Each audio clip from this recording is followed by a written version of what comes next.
আল্লাহ নসিব করে দেন। আর এই কোরআনকে যেন ভালোবেসে মরতে পারি। এমন তো আছে যে আল্লাহ আপনাদের সব মনের আশা যেন আল্লাহ পুরা করে। কেন অনেক সমালোচনা, অনেক দুশ্মন, ঘরে বাইরে, ঘরের মানুষ বাইরের মানুষ সবাই সমালোচনা করে। আমি তাদের কথা ভ্রুক্ষেপ দিন। কেন ইজ্জত দেনেওয়ালার মালিক হচ্ছে আল্লাহ, ইজ্জত লেনেওয়ালার মালিক হচ্ছে আল্লাহ।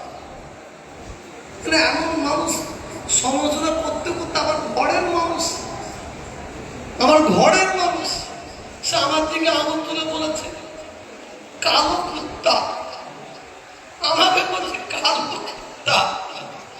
যখন বলছে আমি হাসছি, আমি হাসছি। তা আমি কালো কুত্তা যদি হয় সে তো আমার বড় ভাই, সে কি হবে তাহলে? সেই জ্ঞানটা তার নেই। আর ঘোরাঘুরি আমি কোনোদিন দ্বন্দ্ব চাই না। তবে আমি ক্ষুধার কসম খেয়ে বলছি, এই কোরআনকে সামনে নিয়ে বলছি, আমি মুসলমানদের জন্য নয় মানুষের জন্য কথা বলে যাব। আর আমাদের মুসলমানদের দাবি সম্পর্কে আমি আমার প্রতিবাদ রেখেছি, রাখছি, রেখে যাব। তাতে কে চড়বে কে পড়বে আমার দেখার দরকার নেই।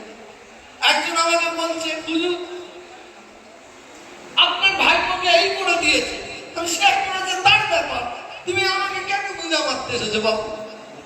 কেন বুঝা মারতে এসেছো? পশ্চিমবঙ্গের মুখ্যমন্ত্রী মমতা ব্যানার্জি, ববি হাকিম বেঁচে আছে, একজন নাই, সুলতান আহমেদ। কালকে জিজ্ঞেস করলে 4 বার পাঠিয়েছে, 4 বার পাঠিয়েছে আমাকে রাজ্যসভার মেম্বার করার জন্য। আমি নবান্ন বসে আছে, আমাকে বলছে আপনি এমপি টিকিটটা নেন, আপনি এমপিতে দাঁড়িয়ে যান। হ্যাঁ, আমি ওনাকে ঠিক এইভাবে উত্তর দিয়েছিলাম, আমি তহা সিদ্দিকি কাঁচা আলে পা দিই না। আল্লাহ আল্লাহ রসুলের খেদমত করবো, ইসলামের খেদমত করবো, মানুষের খেদমত করবো, এইটি আমার জন্য যথেষ্ট। এই সিকিউরিটি দিয়েছে, অনেকে সিকিউরিটি নিবার জন্য পায়ের জুতো ঠিক করে দিচ্ছে, পায়ের জুতো ঠিক করে দিচ্ছে। আমি তোহা সিদ্দিকি পায়ের জুতো কারো ঠিক করতে পারি না। কেন? আমার দাদা দানের পায়ের জুতো সিধে করেছিল মহাত্মা গান্ধী, আমি তার আওলাদের আওলাদ। অতএব शेर पत्थर छिपा के मर जाएगा, घास नहीं खाएगा। এই কোরআনের মজলিসে আমি আপনাদের একটা ইশারা দিতে চাই, আপনারা আমার পাশে থাকবেন। এটা হাতটা তুলে দেখান না।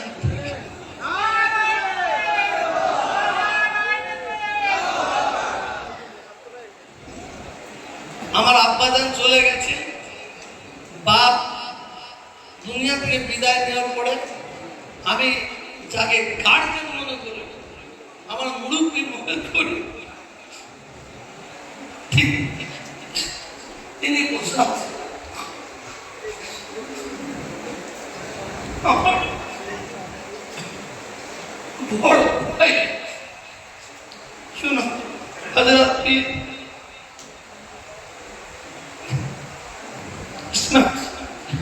ইসমাইল সিদ্দিকী ভাই, আমি ওনাকে অনুসরণ করি। আমার বাপের পরে আমি যদি কাউকে অনুসরণ করি, তিনি হচ্ছেন আমার বড় ভাই, আমার কাজ।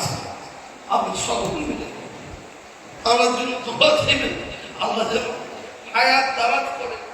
দোয়া চাইবেন, আমার সকলের জন্য দোয়া চাইছি। আল্লাহ আমাদের সকলে হায়াত দারাজ করেন। জাতি ধর্ম বর্ণ নির্বিশেষে আমাদের সকলের সুবিধার মিল মহাব্বত, আমাদের মতো ঐক্য, একতা, ভাতৃত্ব, ভালোবাসা রাখেন।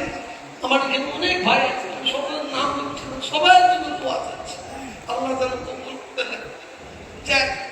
এখন কোরআন শরীফ তিলাওয়াত করবেন।